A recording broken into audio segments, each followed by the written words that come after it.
Në këtë episod të Homecast ftojmë një arkitekte, e cila me projektet e saj ka ndihmuar shumë familje të ndërtojë jo vetëm shtëpi, por edhe ndjesinë të jetuarit mirë. Do flasim për interierin, për zgjedhje që ndikojnë në jetën tonë të përditshme dhe për transformimin e hapësirave në një përvojë emocionale. Kam kënaqësinë të kem në studion e Homecast Ana Gjymshana. Përshëndetje dhe mirë se vjen në studion e Homecast. Përshëndetje dhe faleminderit shumë për ftesën. Kënaqësi është edhe e imja. Keni një mbiemër fantastik. Faleminderit shumë. Është mbiemri vajzërisë faktikisht, por që definitivisht është edhe emri i biznesit të studios time. Unë dua ta nis, besoj që çdo podcast do ta nis me këtë pyetje, duke qenë që jemi direkt të lidhur me shtëpinë. Çfarë është shtëpia për ju? Vendi ku çarmatosesh. Gjymshana gjithmonë pyet ku shie kur nuk të sheh njeri.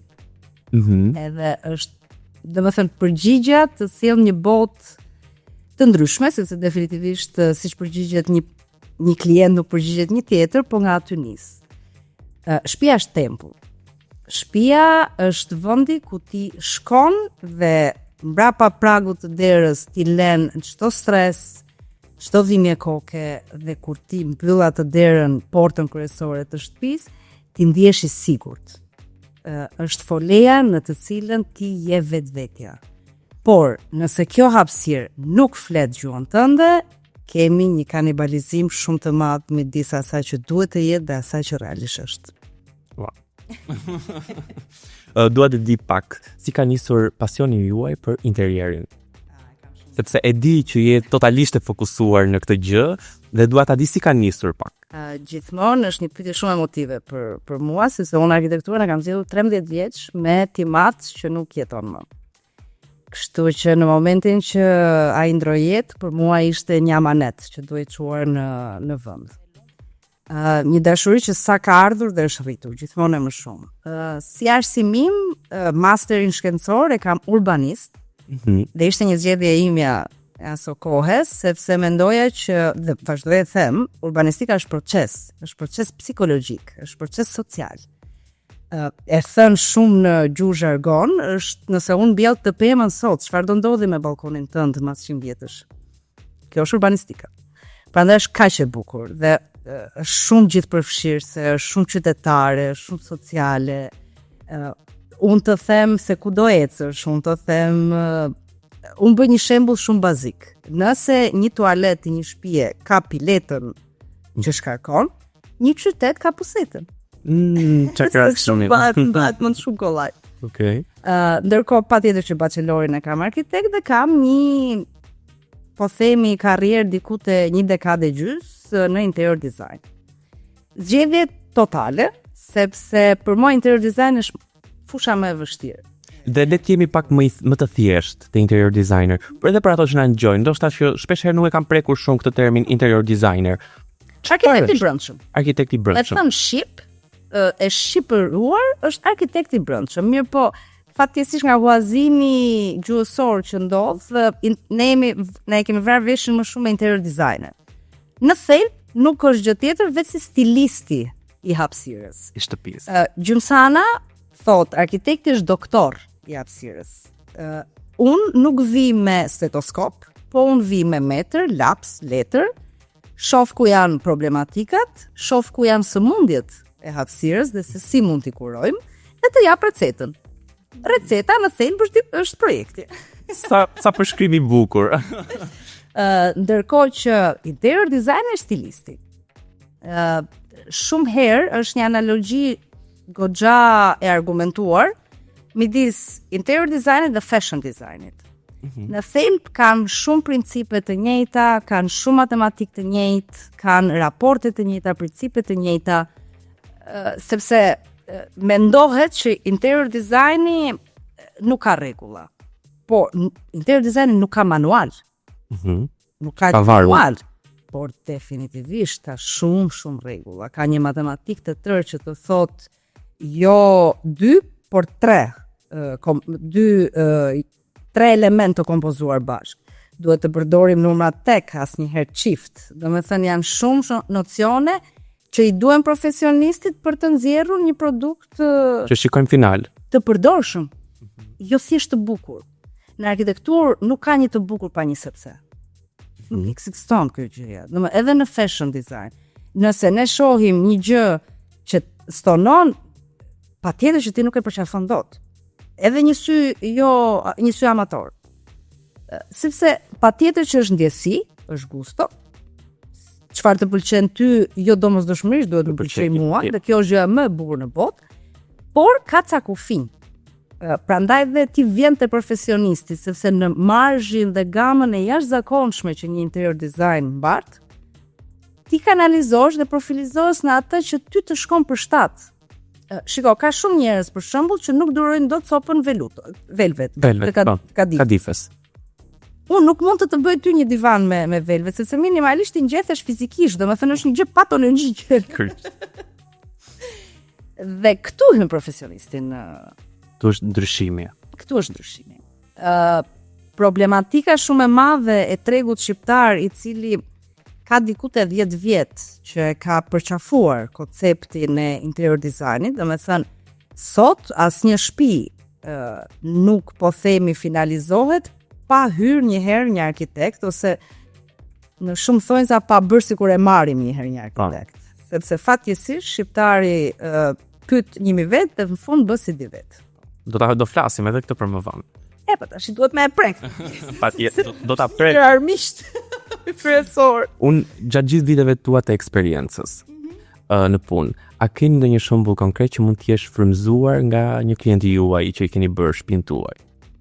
Jo, sepse shtëpia, për shembull, shtëpia që kam me tim shoq, kemi krijuar shumë pika tona. Për shembull, ne kemi 2 ngjyrat, jeshilja dhe bluja. Na pëlqen shumë gjërat antike, na pëlqen shumë gjërat e drurit, dhe këto janë pak fjalë që nuk përkojnë shumë me këtë stilin dhe këtë trendin tipik që po qarkullon prej shumë kohësh. Jam shumë dakord me trendet, po ke nevojë të japësh frymën tënde, ke nevojë të japësh personalizimin tënd. Domethënë, arsyeja pse ti shkon tek një profesionist është që ti të dëgjohesh. Sepse nuk ka asgjë të keq që ti të jesh lëmsh. Aq më mirë që je lëmsh, sepse un kam çat punoj. E vërtet. Domethënë, në momentin që ti më hedh mu të gjithë dyshimet e tua, të gjithë pavendosmërinë tënde, është okay. Un kam blum për të punu. Patjetër që ka dhe klient që thon shiko se bëje si di vet, por dhe kjo nuk është gjë kaq e thjeshtë, sepse un nuk mund ta bëj si di vet shtëpinë time, sepse më duhet të njoh. Pra je një dëgjuese e mirë, i bie që një arkitekt i mirë duhet të jetë edhe një dëgjues shumë i mirë. E nënvizojmë me kështu me dopjo viz këtë. Që të jesh një arkitekt, si projektues, si interior designer, ti ke nevojë të dëgjosh. Domethënë, arkitekti ka nevojë të perfeksionojë të dëgjuarit. Sepse këtu çalon. Për mendimin tim, është shumë opinion personal, por me eksperiencën time, 6 vite në biznesin tim, plus më përpara në showroom dhe gjithë karriera ime, një të problematikat ka qenë që unë i thash nuk dua të erta dhe ajo ma bëri divanin lila. Kjo është tregues faktik që ti nuk je dëgjuar. Por ditë të them që kam pas shumë klient që më kanë bërë të kthej kokën. Me një gusto shumë fine, me ca ide shumë interesante. Madje kam pasur ca ide të shmendura, domethënë që në fillim e kanë treguar me shumë ndrojtje. Ishte shumë interesante. Do na japësh një shembull? Ndonjë shembull konkret? Shembull me pasqyrat. Okej. Për shembull, unë personalisht dashuroj pasqyrat. Ka njerëz që nuk i tolerojnë fare në shtëpi dhe është okay. Dhe një çift donte pasqyra në dhomë gjumi. Është okay. Dhe 2 javë këta njerëz të betohem, nuk po dinin si ta thonin, si ta përfiloni një pasqyrë në dhomë gjumi, që nuk ishte e make-up table-it. Në tavan apo anash? Jo, thjesht anash, okay. Domethënë, kjo ndrojtja, ky frustrimi, domethënë ishte shumë për të ardhur keq. Dhe kur pan që përballë gjetën një person që qeshi, që e përqafoi, që tha ore sa më bashkëpunja, ore kjo do bëj shumë mirë sepse do hapi hapësirën, sepse drita do më reflektohet këtu, do më bëj dyfishin, do më optimizoj hapësirën etj. Ata njerëz njëzë për të lumtur në botë. Të betohen. Ishte shumë interesante se si ti ja ndryshoje optikën njerëzve dhe ata edhe body language ishte, do të thënë, kliroheshin komplet. Dhe në takimin tjetër ata vinin më me qejf. Gjysana për shumë shpesh u jep detyra shtëpie klientëve. Po, definitivisht. Do të thënë, ose ja u bëj me zgjidh midis As dhe B-s, mon 2, jo 3, sepse konfuzohet klienti, ose i them që shiko se ti ke për detyrë të shikosh X gjë, ose ku diun të mendosh për çfarë ka hyrë për nerv aty gjatë gjithë këtyre viteve në shtëpi. Ose çfarë ka hyrë për nerv aty në punë. Kategorikisht nuk e do këtë gjë për shembull shtëpi. Eksakt.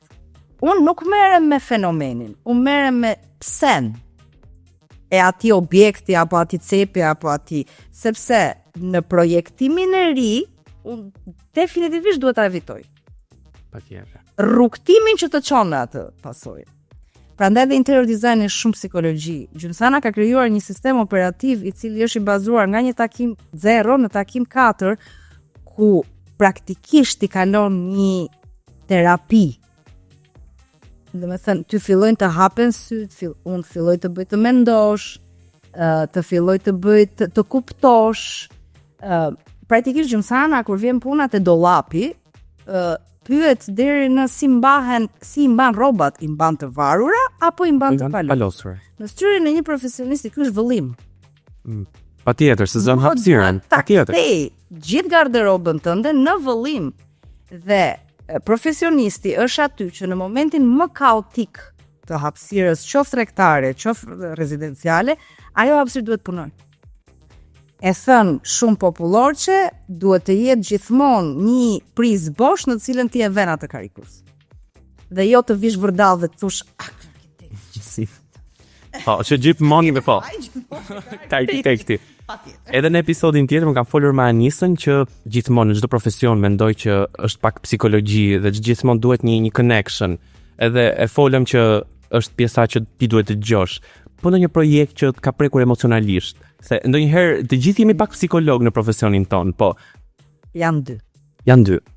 Një është shtëpia e prindërve të mi në Durrës dhe 2 shtëpia e prindërve të Anisës. Okay. Në 2021-shin apartamentin i prindërve të mi nga një 3+1 shumë i madh do kthehej në një zyrë dhe në një 1+1 shumë komod. Deri tek pjesa digjitale ishte gjithçka shumë okay, por mua ishte pak e vështirë të mos ta shifja veten ndërkohë që vija vërdall nëpër shtëpi apo ku di. Ishte pak e çuditshme, po e menaxhueshme. Ajo që ishte e pa menaxhueshme dhe e pa negociueshme ishte në momentin që filloi zbatimi. Prishën gjërat. Kur unë kam parë matrapikun që ka prish dhomën e prindërve të mi me dhomën time, murin që lidhte, besoj ose jo, mund kanë kullur lotët. Dhe vetëm ka mbajt kraharorin tim kështu dhe vetëm logjika e ftohtë më ka bërë që mos t'i ulëria punëtorit dhe t'i thoya ti çfarë po bën. Domethënë, nëse nuk e përjeton këtë gjë, nuk e kupton. Dhe aty kuptova optikën çfarë ndodh klientit. Pse klienti e vuan kaq shumë. Një miku im më ka bërë një pyetje shumë të bukur, çfarë humb një klient me gjymsanën. Dhe mu instinktivisht më doli të shkuarën. Sepse ti nuk ke më një histori. Fatkeqësisht me vërtet. Një ndër gjërat që të pyet gjymsana është çfarë do ti që të ruaj. Sa pyetje e bukur. Se pikërisht të pyetje doja të bëja që cila është pyetja e parë që i bën një klient? Çfarë do të ruaj? Çfarë të ka acaruar dhe çfarë do të ruaj? Nga këto niset. Unë kam pas një interier në të cilën ishte një çift i ri, njëra aktore, tjetri regjisor, me kitara, me gjëra, domethënë me ngjyra, biletet e dollapin e tyre të dhomës gjumit, unë kam bërë bardhë me jeshile nga jashtë dhe vishnje bordo nga brenda. Ishte një ndër se më lan Dorderlier. Po. Dhe në një moment më thonë që shiko se ne kemi dhe këto me ndrojtje patjetër si gjithmonë. Se kemi këtë sundukun nga gjyshja dhe mu vesh usit me lot direkt. Dhe ato mbetën se ne duam ta vendosim këtë, jo, ju nuk duat, nuk ekziston me duaj, thash, kjo është me duhet.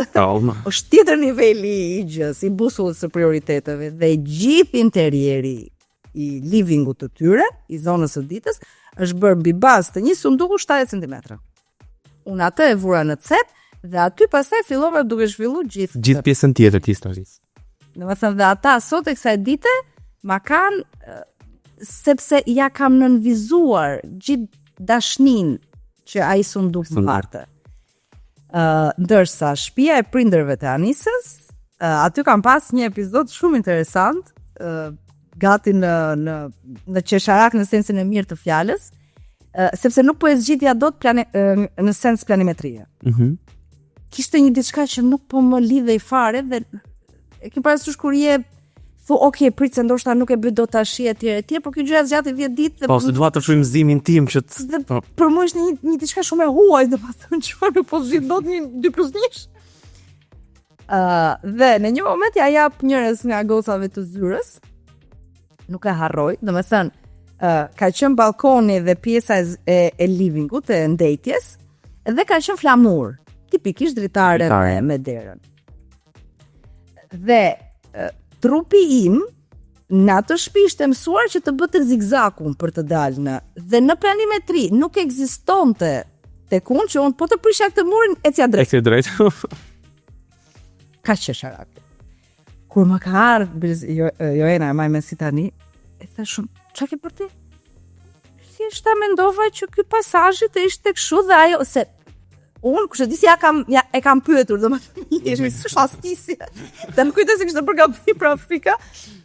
Dhe se mendova ti je shumë okay, thash do u ktheva nga Anisa, më hajde këtu. Kjo është case study.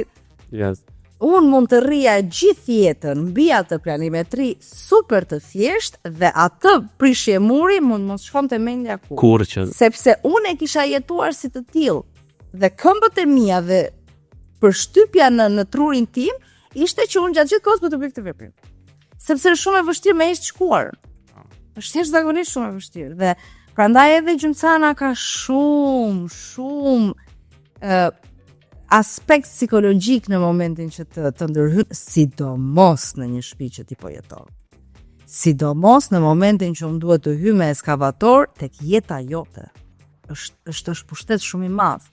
Një klient nuk e kupton çfarë i jep në dorë një arkitekti. I jep çelësat e shtëpisë. Me shenjta për ne shqiptarët. Më shumë gjithë jetën punojmë për atë shtëpinë. Unë si doktor i hapësirës, si stilist i hapësirës, jam ajo që të them ku të hapësh syt. Pushtet më të madh se kaq që nuk mund të ketë. Unë të them ku do shehesh, ku do rish, ku e ke zonën e rekreacionit. Këto janë pushtete shumë të mëdha, që një arkitekt duhet të ketë për ulljen, duhet të ketë edukatën e gjës, jo ta abuzoj, dhe të ketë këtë arrogancën se unë jam arkitekti dhe bëu një arkitekt. Pastaj ka shumë punë të bësh arkitekt. Sa projekte mund të mbaj një arkitekt mbi kurriz, sepse shumë kam dëgjuar shumë që vetëm mbajnë dhe pastaj bëhen copy paste gjithë njësoj. Gjymsana merr vetëm 10 projekte në vit. Vetëm 10 projekte në vit. Ku jemi 2+1, 1+1, patjetër mund ketë edhe në showroom, domethënë se ka dhe këto këpurdhat po themi që lindin kështu, por në një mesatare të gjës, unë jam diku, po themi në një apartament normal 90-100. 120, po themi trash, jo më shumë se 10. Është e pamundur. Fizikisht, mendërisht, psikologjikisht, për mua në mënyrën se si unë e shoh interiorin, se si e trajtoj, se si e punoj dhe në rezultatin që unë dua të nxjerr për ato fëmijë që do jetojnë aty, për atë çift që do jetojë aty, për atë staf që do punoj aty, për mua është alogjike të ketë një numër më të madh. Unë kam dëgjuar dhe 20 në muaj. Më fal se po e them shumë troç, është vjedhje. Okej. Nuk mundesh. Nuk po bën projekte shkolle. Edhe në shkollë ti ke një studio në sezon, në semestër. Që këtu duket shumë qartë se çka. Ke një lëndë profesionale. Ti nuk mund të marrësh sepse nuk është mapo, nuk është fabrik prodhimi, nuk është projektim. Projektimi është bot. Projektimi është tjetër gjë. Projektimi ka një koeficient, ka një intensitet ndërtimi, është shumë më i ftohtë, është shumë më matematik, është shumë më inxhinieri, ke një kat tip. Nëse, po edhe sikur, domethënë ecën shumë më i ftohtë. Nuk mundet, domethënë një dhomë gjumi neve na han 10 ditë. Nëse bëhet për njerëzit që do jetojnë aty. Pastaj, nëse bëhet si shtëpia e fëmijës, siç jemi mësuar ne të gjithë, që një pllakë Një çoje. pallati apo ku di unë, doli pllaka atëre Noir Desire që o zotë mbaj mendsi tani në 2018-19 domethënë, po të betohem më bësh sharake situata. Është e pamundur. Shto dhe pjesën që është pllakë e zezë. Që e zeza, Njerëz e zeza me mbajtjen e ka shumë më delikate. po. Kërkon shumë vëmendje. Patjetër. Edhe kur vendoset në veshje dhe është problematike, jo më dhe në shtrim. Më thënë, aty duket edhe grimca plurit. Plurit, po. Lëret kesh një macë në shtëpi. Zotë qoftë ty. Sa e rëndësishme është drita natyrale në pjesën e ndërtimit? Qoftë edhe kur ndërtojnë këto ndërtuesit pallatet, po edhe ju vetë si interier, se për herë kur përballeni me këto sfidat që ke një shtëpi, tualetet pa dritare, drita e bërë keq, dhoma e vendosur keq, çfarë ndodh? Nga 1 në 10, 12.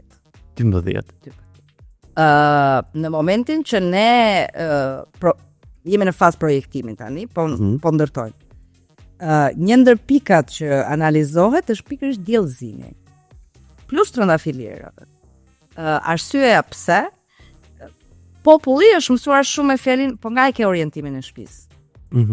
Se jugu është më i mirë.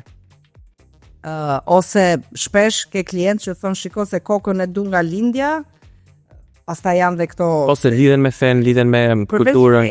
Ka filluar tash dhe kjo patologjikisht thuhet që trupi duhet rri paralel me meridianët që qarkullimi i gjakut të jetë Ajo, ka shumë, pas ka më shumë. do me thënë, janë ca gjëra që janë çik të tepërta me thënë drejtën, por që orientimi, do me thënë, unë e them shpesh, spiritualizmi dhe viktimizmi ndan një fije që natën nuk duket. Okay. Do me thënë, deri tek diellëzimi e orientimi jemi shumë okay. Pastaj tek ky qarkullimi i gjakut me meridianët fillon e bëhet pak e tepër situata. Fatkeqësisht sot jemi në ndërtime shumë problematike në sens diellëzimi.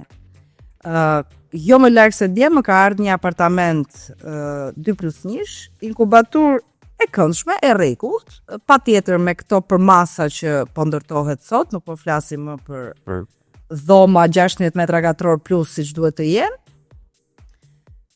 Dhe 3 faqet i kishte kallkan. Kallkan do të thotë që nuk e Po që nuk dhe një ndër gjërat që unë, sepse më kërkuan për konsult, praktikisht, se gjymsana bën dhe pjesën e konsultës, ajo që unë i thash fjala parë, sepse klientja ishte shumë e dhënë pas çmimit, më ka bërë një çmim të mirë, më ka bërë një çmim të mirë. Mirë po, është një fjali që unë them shpesh, Exceli ta blen shtëpinë, arkitekti ta bën. Janë dy folje shumë të ndryshme. Dhe shtëpia nuk blehet për një çmim të mirë. Shtëpia është si pasojë një analize të shumë detajeve dhe të shumë është një analizë SWOT, domethënë që ti mendon edhe 50 vjet ç'a do ndodhi me a ke rrugë përpara, a ke aksin, a do ndërtohet etj. Sot po ka shumë probleme, tashmë nuk kemi më kafaze shkallësh me dritë. Më vjen shumë keq të them që nëpër ato kafazë shkallësh edhe ambulanca ka probleme të kalojë, të kalojë me barrel. Eksakt. Po flasim për banjo, nëse ka banjo dritë sot është një luks i jashtëzakonshëm, ndërkohë që ajo është domosdoshmëri, pa hequr aspirimin artificial. Letëria. Pa hequr asgjë aspirimit. Domethënë, por aspirimi artificial nuk mundet të zëvendësojë aspirimin natyral. Është biologjikisht e pamundur, është kimikisht e pamundur. Atë që bën ajri, atë që bën dielli, atë që bën hëna, nuk ka për ta bërë dot kur teknologjia. Shfjalia që unë përdor shpesh është inteligjenca artificiale duhet të përdoret nga ai që ka natyralen.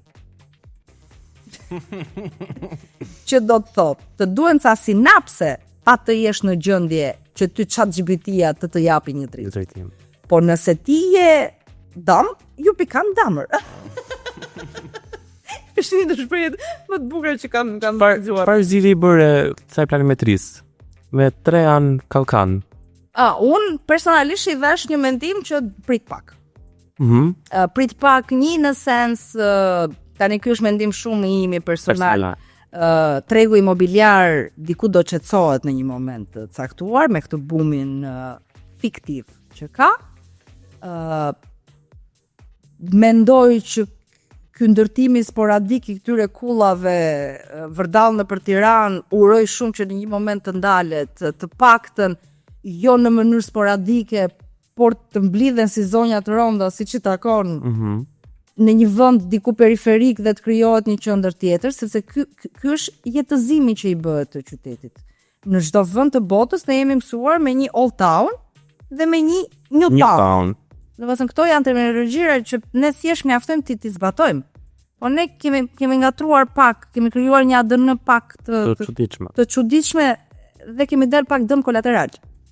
Sepse kështu që unë definitivisht i thash mendoj pak, ka këto të mira, por ka këto të këqija. 3 faqe kallkan dhe me balkon francez livingu sikur nuk shkon. Me dhoma 5.20 me 2.80, domethënë ti ke probleme dhe aq to planimetria. Po, se ke edhe një 10% që të humb. Petet rrugës janë komforta të fërkimit që them. Cila është një planimetri ideale për 2 dhoma, kuzhinë dhe 1+1? Personalisht hapësirat e nevojshme, realisht që një shtëpi të jetë shumë e mirë. Tualet i madh, që do të thotë kur them i madh, them mbi 6 metra katror. Tualet. Sepse ne harrojmë që në tualet dhe mini lavanderia. Po. Sepse janë shumë, ose më saktë nuk ekzistojnë realisht planimetri në cilën ti ke një depo më vete. Kuzhina, për mua 2 janë nuklet të paktën në sens rezidencial. Tualeti dhe kuzhina. Nyja higjieno-sanitare dhe kuzhina që quhet dhe zemra e shtëpisë dhe ka një arsye. Sikurse them që dysheku është dhoma gjumit, nuk është mobilja. Aty ku ti flen. Domethënë divanin e ndryshon, komodinën e ndryshon. Dysheku dhe jastëku janë shumë intim. Është një diçka që të bëhet pjesë e jotja. E ke vënë për shkak kur shkon me pushime, ato 2 ditë të fundit thuhet fjalia se po duja stikun tim. Po. Kjo është. Po kjo është interior design. Kjo është case study në interior design. Po kjo hapësira dhomës gjumit, që të jetë ideale, sa duhet të jetë? Minimumi 16 metra katror. Minimumi 16 metra. Po minimumi, sepse po flasim, ti do vesh një krevat dopjo ku me gjithë respektin 1.60, 1.90 është shumë i vogël. Shumë i vogël, po. Atëherë po flasim për 1.82, vetëm dysheku, pa strukturë rreth e përqak që fillon e zgjerohen pak hapësirat. Po flasim minimumin për një dollap 3 me thellësi 60 dhe po themi me gjilartësinë se tashmë shumë zoti kemi shkuar shfrytëzojmë dhe erci. Po pa 3 metra gjatësi, ti nuk futet asgjë. Unë e kam rreptësisht të rekomanduar pjesën e zgarës me piston. Të paktën të kesh një dollap për së shtriri, poshtë nën dyshek. Domethënë luftoj shumë me njerëzit që kanë, sidomos me anvisat që thonë se unë nuk fus dot fshesën në poshtë krevatin, domethënë jemi akoma në 2025 me këto lëshalish, po duhet të jemi sinqert. Dhe ti i thu zonj, ma beso, do më beko shumë në momentin që ti do të fush tapetet dhe valigjet aty brenda. Se s'ke ku i çon. Faleminderit. Nuk ka më balkone. Sepse ne jemi mësuar që diku në një cep të balkonit ne të kemi një dollap me alukobond, po themi apo plastik, në të cilën ne bëjmë një kuzhinë të jashtme. Po bëjmë një kuzhinë të jashtme, po vendosim pemën e vitit të ri, po vendosim një tapet, po vendosim ku di unë, se ka shtëpia. Shtëpia veç shtohet, veç. E vërtet çdo vit që kalon vetëm vin gjëra. Është ritmi i jetës. Është ritmi i jetës, nuk eviton dot atë pjesën. Po një kuzhinë menaxhueshme. Çfarë hapësire duhet të ketë? E para duhet të jetë duhet të jetë në formë uje. Kuzhina optimale është në formë uje në të cilën pajisjet krijojnë trekëndsh. Sepse një ndër pyetjet që bën gjymsana është me çfarë dore e hap frigoriferin. Okay. Kështu Kështu që ndrojnë dhe klientët, eksaktësisht, sepse mua ajo më jep gjithë orientimin e kuzhinës. Ai veprimi që ti sapo bëre. Okej. Sepse ti e hap kështu, dhe ndërkohë duhet ta zhvilloj këtë sepse ti e hap dhe e magazinon këtu pastaj. E vërtet. Nice. Prandaj dhe pajisjet elektroshtëpiake sot, sidomos frigoriferët, po edhe lavatriçet kanë filluar më pas, i ndryshohet kau i derës. Pikërisht për të arsye. Interior designi janë industri që ecin me shpejtësinë e dritës. Jeni gjithmonë të updateuar. Gjithkohës. Për mua, një arkitekt, nëse nuk shkon një herë në vit në një panajir, apo nuk është i updateuar, apo nuk shkon, nuk shfleton, nuk lexon, nuk shikon, mbetet pak mbrapa. Sepse ecën me një ritëm, sidomos pas pandemisë. Këtu doa dilja. Si ka ndryshuar pas pandemisë? Si te ne shqiptarët? Se kaluam vështirësi shumë të madhe, edhe shtëpia, atëherë kuptuam rëndësinë e shtëpisë realisht. Gjithashtu atëherë bëri home makeover, që unë u bëra mediatike me thënë drejtën, sepse ka qenë nëpërmjet Anisës fatikisht. Ishte një story shumë i thjesht, në cilën unë i thoya njerëzve që shikoj, më sillni pak fotot e shtëpisë tuaj, dhe unë me çfarë keni do ju riarredoj shtëpi. Unë vazhdoj emocionohem këtu e 5 vjet, sa falenderime e sa bekime ka marrë nga nonat, sidomos me fëmijët. Sepse u plasën gjithë fëmijët brenda në përdhoma. Dhe kishe probleme gjinore, kishe probleme moshore, kishe dinamika dhe konflikte që nuk ta shpjegoj dot, domethënë më shkruanin romane njerëzit që o të lutem na ndihmo, domethënë më bën gati në terapistë të tyre, ndërkohë që ishte shumë e thjeshtë situata, thjesht po të filloje ti është puzzle. Patjetër që këtë e bën profesionisti, domethënë nuk ke pse e vret mendjen ti. Është profesionisti që të thotë, shiko, më jep ato foto se e zgjidhun mënyrën. Po, ka gjithmonë një mënyrë. Unë mendoj që edhe pas pandemisë, edhe për ne shqiptarët, se gjithmonë e kemi pas menduar, të paktën mendoj unë, kështu, që hamë që duam arkitektin, se e bëjmë vetë. Edhe vazhdon, po unë mendoj që pas pandemisë, sikur filloi duke ndryshuar ky ritmi, kjo lloj mënyre e konceptimit, se e pan çfarë nuk shkon në shtëpinë e tyre që ndiheshin keq ose ku diun. Jo vetëm kaq, domethënë fakti që ata po rrinin në shtëpi dhe atë që kishin evituar gjithë jetën tashmë po i dilte përpara, ishte e pa evitueshme. Por u futën funksionet në një nënçati. U fut puna, erdhi në shtëpi. Dhe ky ishte një problem shumë i madh. Po. Domethënë ky shinjestroi një, për mua interiori është para pandemisë dhe pas pandemisë. Mori hov? Mori hov pjesa që ti në momentin që përveç se duhet të futje tavolinën e punës në mobilim, por duhet kishe edhe parasysh çfarë kishe nga mbrapa, sepse është video call-i dhe është Zoom-i dhe është meeting dhe është kjo dhe është ajo. Domethënë dhe fillon duke të dy faqet e interiorit më zaptoheshin me këtë funksion. Po në 4 faqe, 2 janë 50%.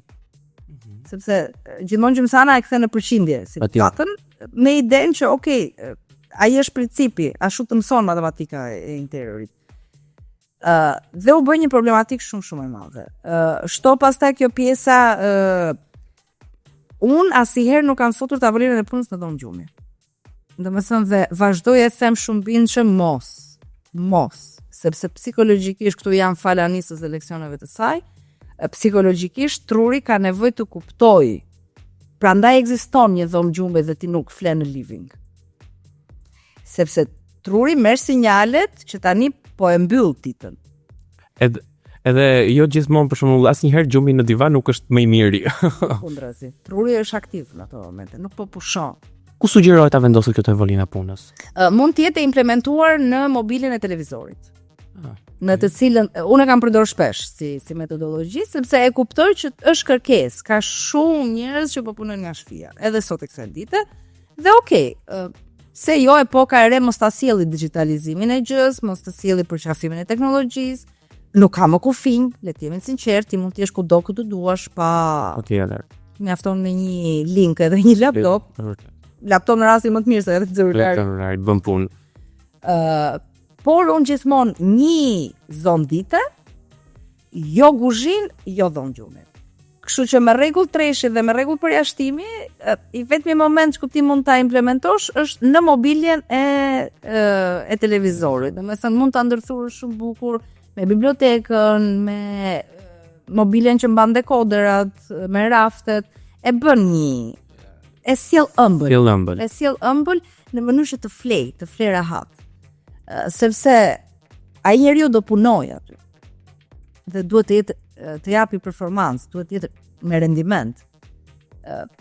Është një diçka që kolegët e mi, uroj shumë të jem unë e gabuar, nuk e mendojnë një llojin e biznesit dhe dy, çfarë duhet i bëj unë kësaj hapësirës dhe këtij njeriu, që ky njeriu të shkojë me qejf punë. Për këtë duhet arkitekti në punë. Nuk duhet arkitekti në një sallon për shumë parukërie me të thënë që po thash se do prizë. Kjo është afër mendjes. Dole fiks edhe unë më përpara në një zyrë kisha shumë qejf që të shkoja edhe përpiqem gjithmonë që më isha arrituar shumë bukur. Unë edhe sot zyrën time përpiqem që të vendos gjëra më të këndshme që mua më bëjnë të ndihem më mirë, që të shkoj me qejf mirë pritse, që të ndjej veten aty brenda. Një hapësirë duhet të ftoj sidomos tek pjesa tregtare ka ca rregulla shumë të tjera. Me shpinë, në krahasim me shpinë. Patjetër. Janë dy forca dinamike që ecin në valë shumë të ndryshme.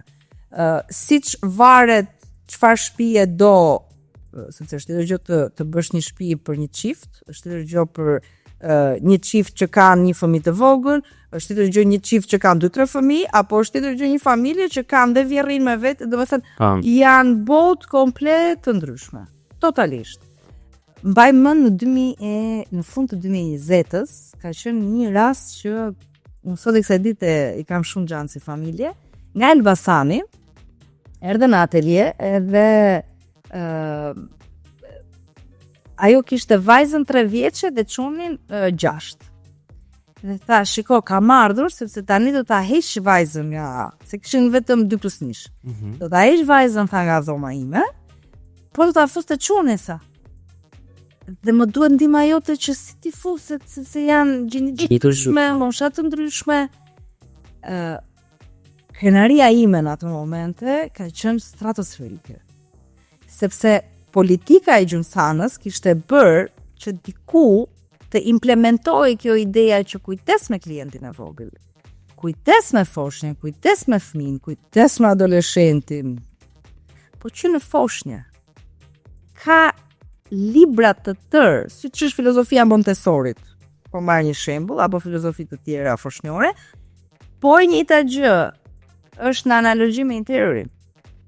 Dhe unë me atë dhomë, një dhomë shumë e vogël, unë mund një marrë një muaj.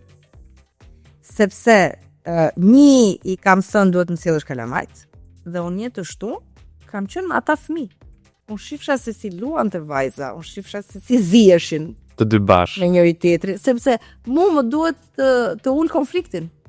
Arredimi im duhet të uli konfliktin. Si shikoje nevojat. Po dyshim. Amarisi ishte shumë qejf të lexonte. Edhe pse ishte 3 vjeçë të tregonte pralla të lexonte, domethënë nuk. Dhe e zgjidha me krevat marinar, ndërkohë paçka se ata ishin shumë të vegjël, unë i vura 2 skrivani pune, 2 dollape ku secili dhe nga jashtë dukesh kush ishte i njërit, kush ishte i tjetrit. Në ngjyra apo jo? Në ngjyra. Vëllime edhe pak duke luajtur me vëllimet, sepse duhet ta evidentoja pjesën që okay, këtu është goca, këtu është çuni. Çuni është më i madh, goca është më e vogël. Dhe në këmbët e marinarit bëra bibliotekën e vajzës. Dhe sot janë shumë foto, bile se ndonjëherë vazhdon më çon foto, dhe po më tregon praktikisht si po rriten ata fëmijë në atë hapësirë, për mua është kënaqësia. Ai është bekip. Domethënë kalon nivelet e kënaqësisë, sinqerisht, domethënë është urat. Ti merr urat nga i prind. Dhe për mua kjo ka shumë rëndësi. Unë projektoj, arredoj, stilizoj që realisht ti të thuash zot shqyr. Që e kam çdo gjë në vendin e vet. Si ndryshon interieri i një apartamenti ose një shtëpie që është në qytet me një apartament ose vile ose shtëpi private, sido që të jetë në Bregdet? Si ndryshon interieri këtyre dyave? Shumë të ndryshme. Çfarë mund të përdorim për shembull tek e Bregdetit? Çfarë Te Bregdeti, përveç se mund të përdorësh mobilet pak më të lehta, të jenë të freskëta, nuk po flas në sens ngjyra, po sepse unë kam bërë dhe shtëpi me tone të errta, po themi, në Bregdet. Nuk është domosdoshmëri kjo pjesa e ndarjes me thik. Jo. Prandaj them që nuk kam një manual. Ka dhe një diçka. Për shembull, nëse ti ke një shtëpi në Hamallaj, për Tiranën quhet shtëpi e dytë. Nëse ti ke një shtëpi në Dërmi, quhet shtëpia e plazhit. E vërtet është. Distanca atjetër, Sepse na fundjavat shkosh edhe për kurën, e vërtet. në Dërmi nuk bësh, nuk ka jetë, tash le të jemi të sinqertë. Domethënë duhet pak një plan pak më i mirëmenduar, ndërsa në Hamallaj shkon edhe brenda natës. Kështu që duhet kuptuar pak ky nocioni, tash po flasim për një shtëpi plazhi që ti shkon E përdor dimër ver gjithkohën apo po flasim sezonale? plazhi, prap. Apo po flasim për një shtëpi bore. Se dhe normal është Patjetër. po e njëjta gjë. Kështu që prandaj dhe unë them që përgjigjet të tilla janë shumatore e një tërësie elementesh që hyn në një hing shumë të madhe. Domethënë ti fillon edhe hedh gjithë këto element, gjithë këto faktor, gjithë këto përgjigje të mini pyetjeve për të dhënë pastaj një përgjigje të personalizuar për ty. Për atë që ti quan shtëpi të dytë apo shtëpi plazhi, për atë që ti më thua më çfarë lloj shpeshtie do duash ta frekuentosh, por që definitivisht përdoren mobilje apo për shembull është kjo ndarja shumë e madhe po që është pak mit. Për shtëpiat e plazhit duhet me përdor pllakën se s'po. Se është kjo momenti jo rëra, jo uji, jo. Ndërkohë që sot parketi laminat, qoftë edhe parketi drurit, ka kaluar në nivele teknologjie shumë të larta që hidroskopia është një ndër gjërat më minimale që ka problematikat kundra ujit. Por që është kjo Miti. Ky miti domethënë dhe shqiptarja ka pak vështirë ta përqafoj të rene dhe ta nxjerrësh pak nga zona e komfortit. Por që duhet kuptu. Për shembull, një ndër gjërat që unë e kam taksative në një shtëpi plazhi apo mali, janë mbulesat waterproof. Janë mbulesat kundra ujit. Ose nëse ti ke një kafshë të sfrake, unë direkt të gjitha tekstilet i bëj të dedikuara për pet friendly. Sepse për shembull, po marr një shembull. Uj. Poshtë është Velvet, është një nga dyqanet tona dhe shpesh herë në komunikime me to, më thotë që shpesh herë kur vin klientët për shembull në shtëpitë e plazhit kërkojnë perde shumë të lehta. Linoja, gjëra më të lehta. Për shembull përgjithsisht në shtëpitë e qytetit, ku janë në qytet, kërkojnë blackouti, po t'jen edhe ato dekoreve, perdet e dekorit nuk e quhen, nuk e ku di, fiksa jam korrekt. Dopje perde t'jetë estetike e bukur, por jo si ajo e Bregdetit. A qëndrojnë? Është kjo, mobilimi lehtë. Ka dhe një diçka, në përditshmërinë shqiptari ndër vite nga aty që ka pas çelësat e komshive dhe ne hynim dhe dilnim, ne jemi bërë ai komunitet që nuk përshëndetemi në ashensor. Kjo gjë është reflektuar në interior. Fatkeqësisht kjo ndodh në sens privatësie, po jo në të shëndetshmën kuptim. Do të thënë është kjo mania që mbyllet se na shohin kjo. Kurse te Bregdeti, Është në Bregdet kalon në një lloj nga ana tjetër, domethënë ndërkohë që nuk mund të jetosh midis ekstremiteteve. Nuk është gjë e mirë. Nuk mund të jesh e bardhë e zezë. Funksionon ashtu jeta. Por që në të njëjtën kohë nuk mund të ndërhysh kaq shumë. Ke një klient, për shembull ju, kategorikisht do ta ndaloni, çfarë është diçka që do ta ndaloni që te shtëpia e Bregdetit mos ta bëj, nëse ka bërë në këtë shtëpia që jeton në qytet, në Bregdet mos e bëj këtë gjën, edhe nëse ai do për shembull ta bëj. Jeni kaq kombëngulës ose po. Unë jam arkitekte që jam shumë e mirë, domethënë në sensin e procesit, të bëj terapi etj, jam shumë e mirë derisa vendos mos të jem. Domethënë definitivisht unë di të vendos çekiçin po themi aty ku ke dal nga normativa. Çfarë duhet e di unë. çfarë do e diti. Mhm. Dhe është marrëdhënia simbiotike midis këtyre dy folje vendimse që nxjerr interior. Okej. Ti mund të më thuash mua që ku di unë, e dua divanin 2.30 me 2.20 sepse ti do t'i shkosh cep and cep. Vilës, apartamentit të Sirës? Ndërkohë që ti nuk e din që minimalisht perdja do 20 cm hapësirë që të flej bukur. 15 në rastin standard, po unë gjithmonë e lej 20 sepse nxjerr gjithmonë një dalje elektrike nëse ti do duash ti motorizosh këto perde. Ky është arkitekti. Arkitekti jeton në të ardhmen. Unë hyn në një hapësirë dhe unë e di çfarë do ndodhi aty mbas një viti e shoh. Pa 3 dëra, pa ndërkohë që unë të dëgjoj, mendoj puzzle-in dhe legot se si do vendosen gjithë të gjërat e reja, si do ruhen të vjetrat e tjerë dhe si do bëhet ADN-ja midis tyre dyave. Kështu që automatikisht nëse ti më thua që unë e du të cep në cep, unë të them jo, kjo gjë nuk bëhet. Ose vazhdo me dikë tjetër sepse unë nuk mbaj të përgjegjësi me. Po ajo gjëja që të mund ta përdor në qytet dhe s'mund ta përdor në Bregdet? Çfarë mund të ishte një element ose një, nuk e di. Nuk për shembull. Nuk ka prerje me thik. Në Bregdet nuk llogaritet që ti mund të kesh tapete leshi apo sixhade apo këto shagit. Që janë të shumë. Nuk pi ujë fare pa.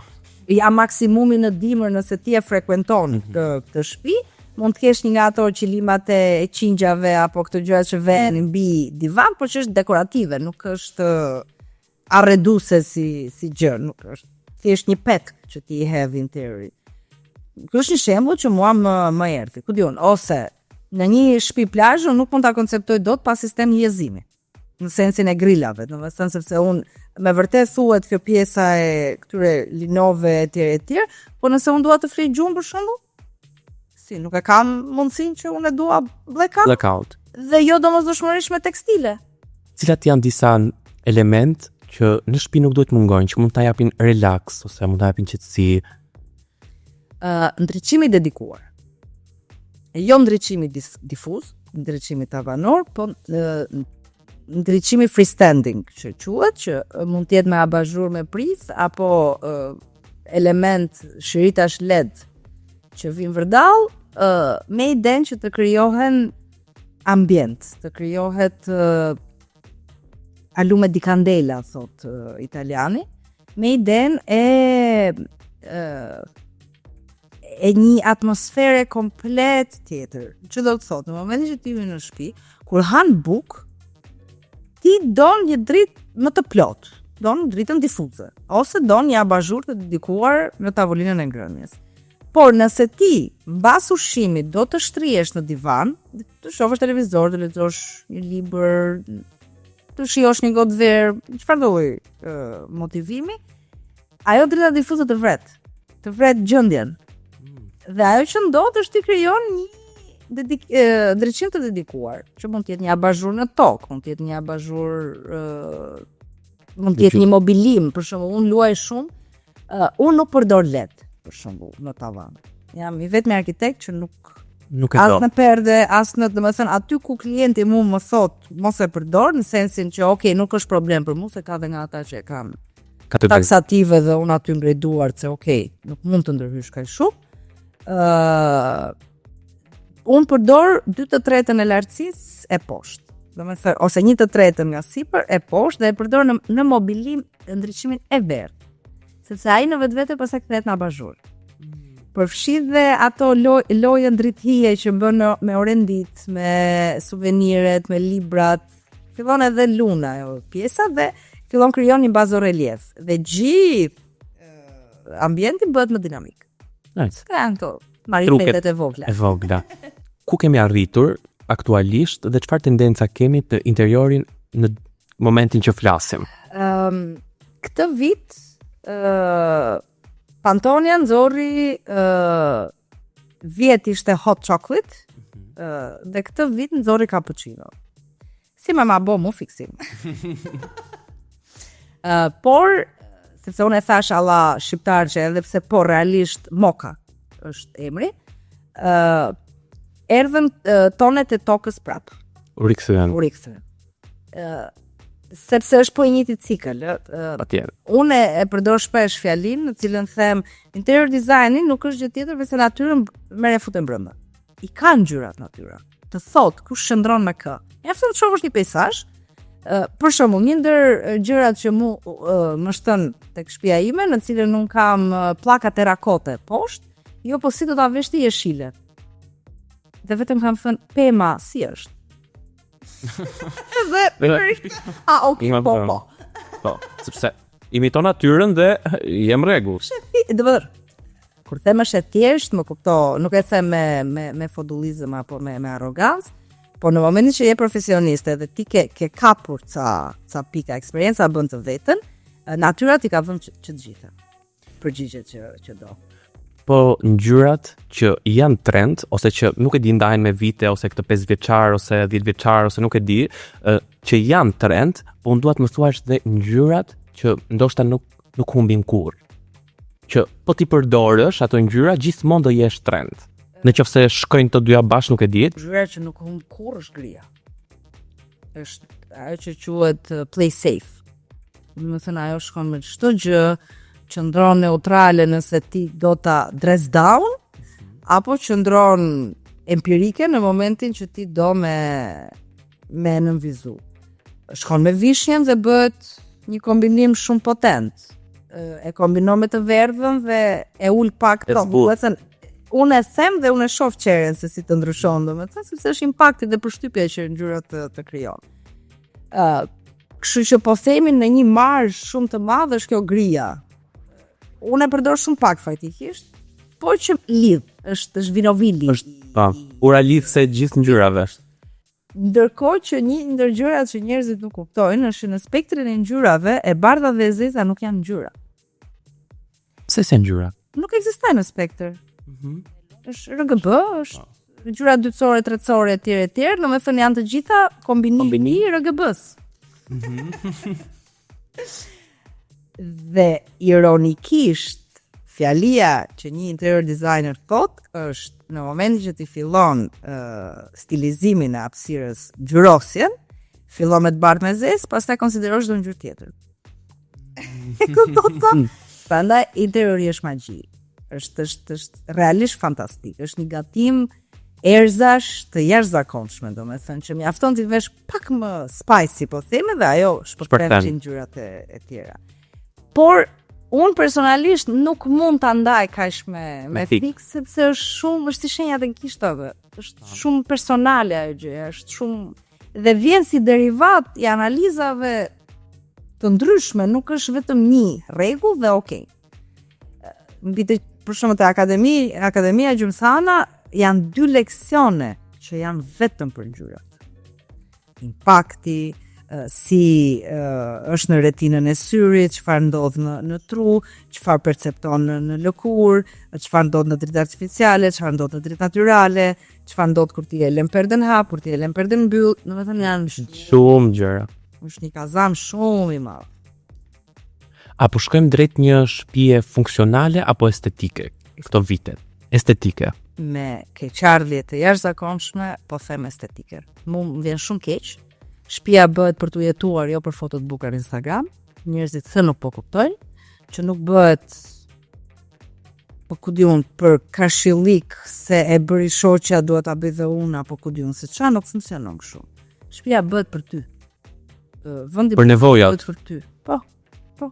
Është simbiozë midis nevojës dhe dizajnit, por sërish nuk ka një të bukur pa një sepse. Dhe sepseja është e jotja personale, jo ime.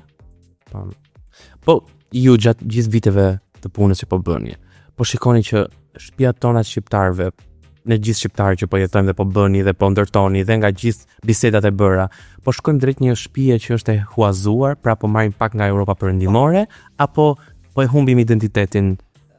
A kemi në një identitet? Tani si nga gjithë historia ishte pak e vështirë kjo. Është e vështirë dhe është e pa definuar realisht. Sepse Shqipëria nuk ka një rrugëtir të vetin, nuk ka një background. Se edhe nga imigracioni ka ndodhur kjo. Ne kemi që në kohën e Skënderbeut kemi marrë nga Turqia. Po. Pastaj erdhi demokracia, Shtëpi greke, modeli grek. Në kohë të komunizmit kishin këto bufet 5 lekëshe, këto divane tipike që për mua janë ultra sot e kësaj janë shumë të bukura, por ishin të gjithë njësoj dhe pretendimi ishte aq, nga A në B nga B në A. Në 90-ën pastaj shpërtheu kjo dija pa filtra, sepse edhe TikToku sot është një dije pa filtr. Po atëherë ne vinim nga një terr informativ shumë i madh. Dhe kur na erdhi gjithë ky informacion ne e bëm gjell pastaj. Domethënë s'po dinim, merreshim i nga Italia, i nga Greqia, i nga Ballkani, ndërkohë që janë gjuhë shumë të ndryshme. Italia është shumë fine, Greqia është mesdhetare, Ballkani është Itali. Është ngjyra, është këtu domethënë është e verdhë, është blu, është e kuqe. Dhe ajo që duke huazuar nuk i lam kohë vetes që ne të krijonim një identitet, tipologjie shtëpie. Domethënë ti nëse pyet, për shembull, nëse ti thua Itali veriu, ti e kupton, domethënë Lombardia si është, Toskana si është, ato perdet, ato kortinkat, ato terrakota, domethënë ka ca keyword dhe ka ca fjalë kyçe që ti të lidh direkt. Nëse shkon këtej nga jugu, nga Napoli, nga këto, është limoni, është bluja, është ato vizatimet e bukura. Nëse unë them Shqipëri, ti çfarë më thua? Unë thjesht, kur më thua Shqipëri, unë thjesht kujtohet Timat, kur bënim ndonjëherë xhiro kështu në për vende të ndryshme në Shqipëri, edhe më kujtohesh tash vite më përpara flas, edhe kur bënte bisedë me të tjerë dhe unë e dëgjoja, thotë, është ajo shtëpia, thoshte model grek, ose se domethënë erdhi ajo tipologjia. Nuk e kemi. Vetëm po huazojmë. Dhe është një libër shumë i bukur që thotë vjedhni si artista. Ne nuk po vjedim më si artista, ne tish po vjeti. Dhe po e bashkangjisim shamlla. Nuk ndohesh. Sepse jepi kohës më. Është proces në kohë. Do e krijojmë dhe ne një identitet tonin çfarë duam? Unë besoj që po. Mund jam ngjaj kështu kjo optimiste romantike, domethënë, por definitivisht unë mendoj që ka një cikël.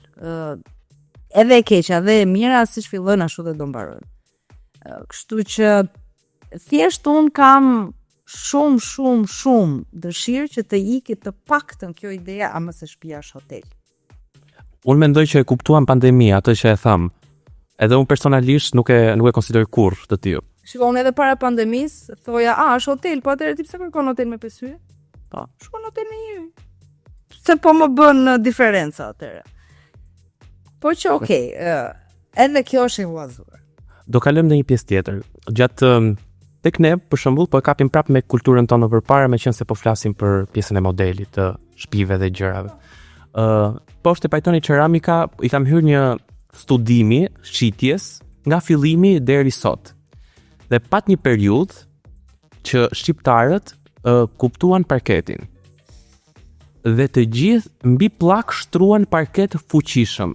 Dhe shitjet në Pajtoni Ceramika të parketve ishin dhe u hoq dëshira që të ketë një pllak në shtëpia. Shtëpia ime sot është me pllak terrakota. Dhe nuk do të ndryshoja për asnjë motiv. Terrakota vjetër, ai brumi 2 cm. Nuk do të ndroja për asnjë motivi në botë. Fuga 1 cm-she krijon gjithë qëllimin e dyshemes, gjithë potencialin e dyshemes. Një fugë 1 mm, 2 mm, më nuk më thot asgjë.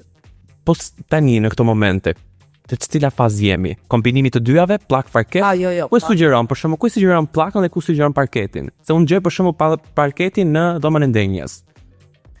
Shiko, plaka ka filluar një ridimensionim fatikisht për një 5-6 vitesh, në cilën ne e gjejmë edhe në ball krevati tashmë.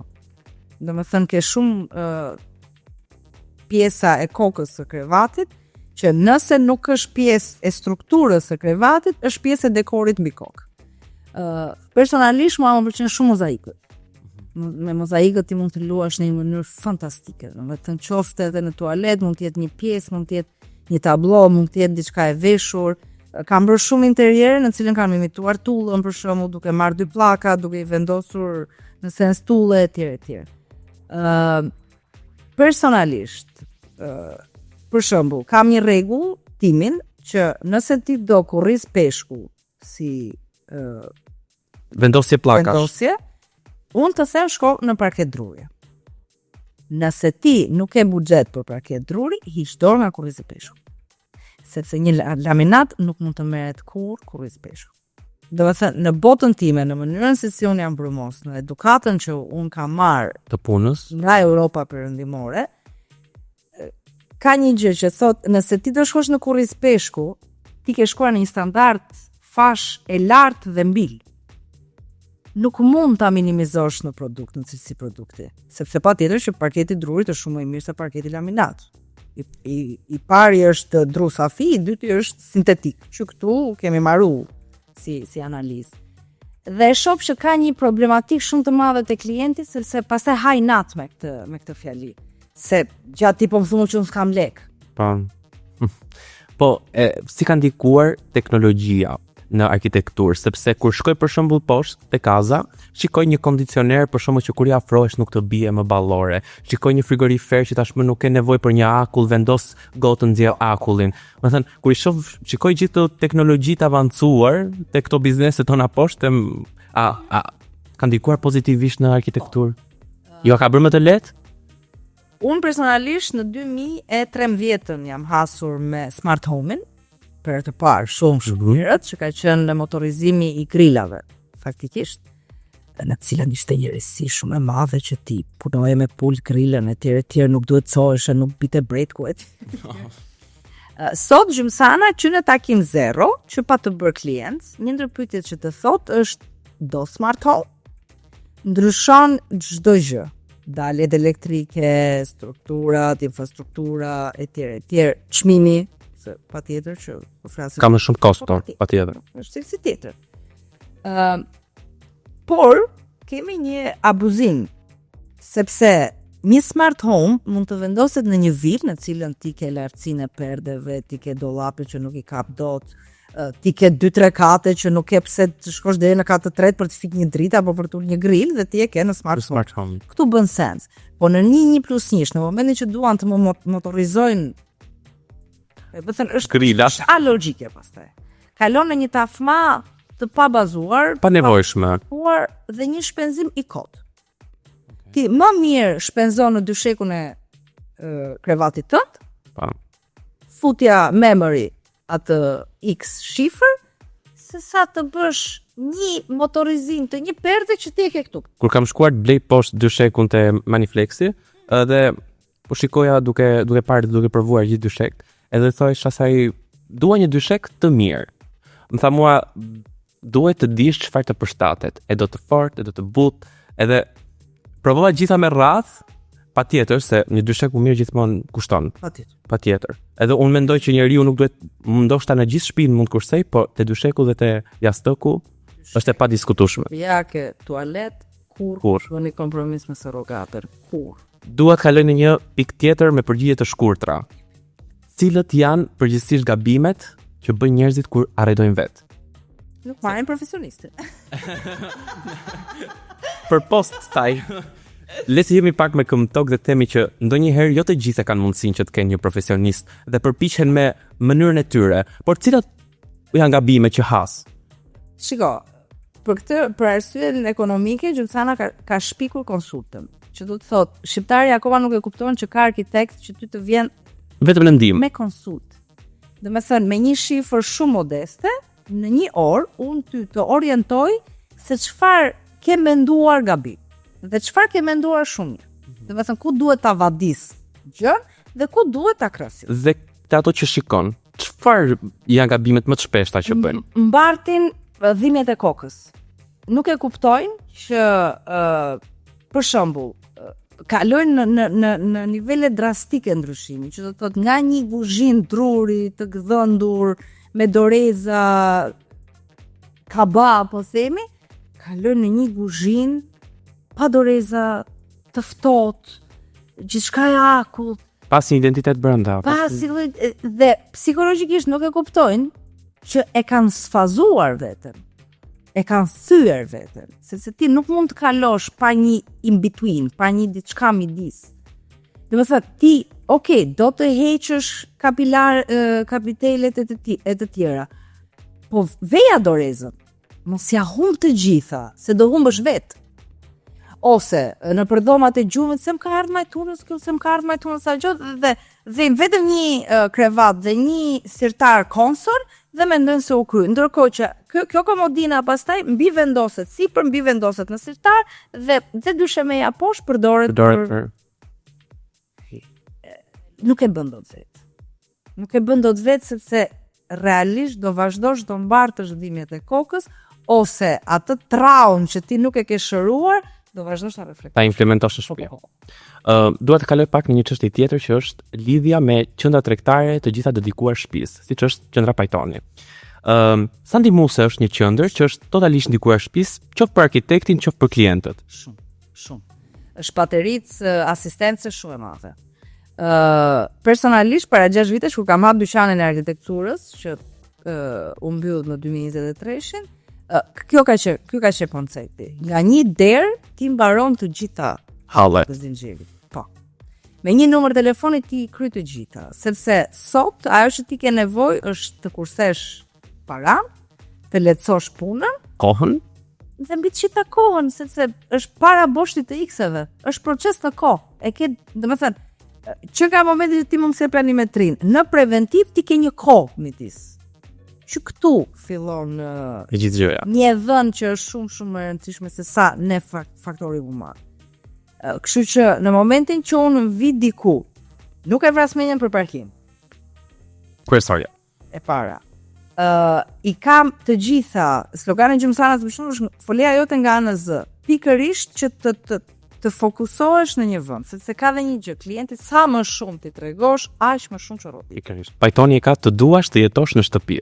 Pikërisht. Që të blidhen të gjitha bashkë. Kështu që komplimentoj shumë për falenderoj, se këto do të pyesja 3 fjalë për Pajtonin, për qendrën Pajtoni. Zgjidhje shumë e dëgjuar. Faleminderit. Dhe e mirë menduar.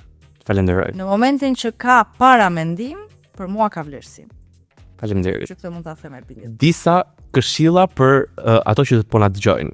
Dhe shkurt do t'i biem. Çfarë duhet të kenë parasysh njerëzit kur nisin një arredim shtëpie, qoftë edhe me një arkitekt? Të besojnë te arkitekti. Mos ta marrin me skepticizëm, mos ta marrin arkitektin për ta vënë në provë. Ta marrin arkitektin sepse realisht i besojnë, është proces besimi.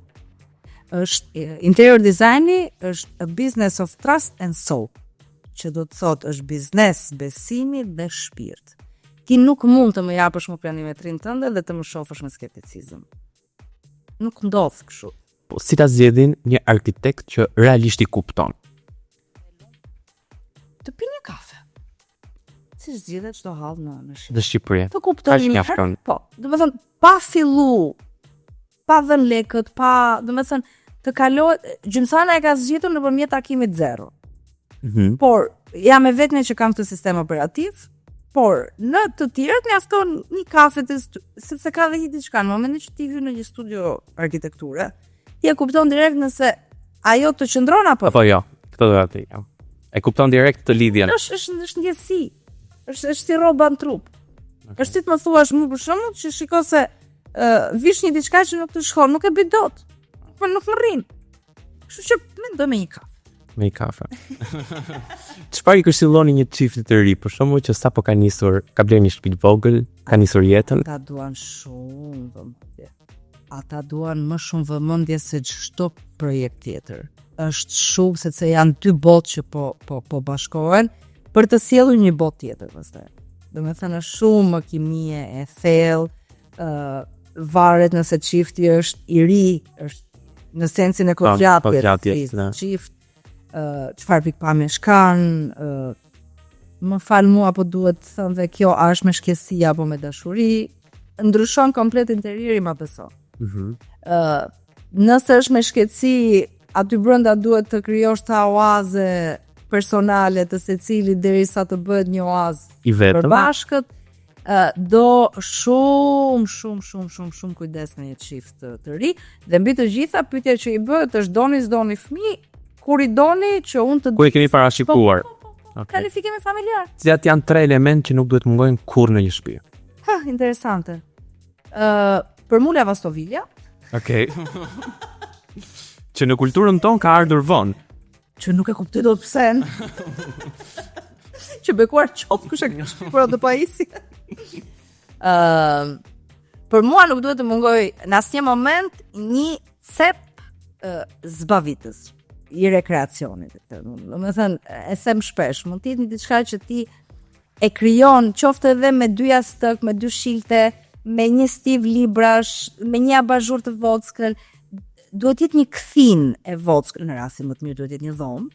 Po them, brenda hapësirës ti mund ta krijosh një puzzle tëndit. Të duhet. Më thuaj në qoftë se e kam bërë mirë.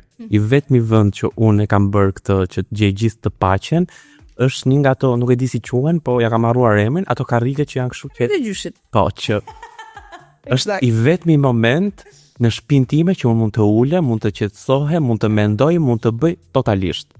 Pra me një gjë të vogël, Prandaj them që nuk është, domethënë është kjo mania që të jemi rehat në shtëpi, duhet kemi milionat. Jo. Rehatia nuk është luks. Rehatia është domosdoshmëri. Prandaj dhe gjymsana nxjerr konsultën, nxjerr stilizimin, nxjerr arredimin, nxjerr projektin. të gjitha në një.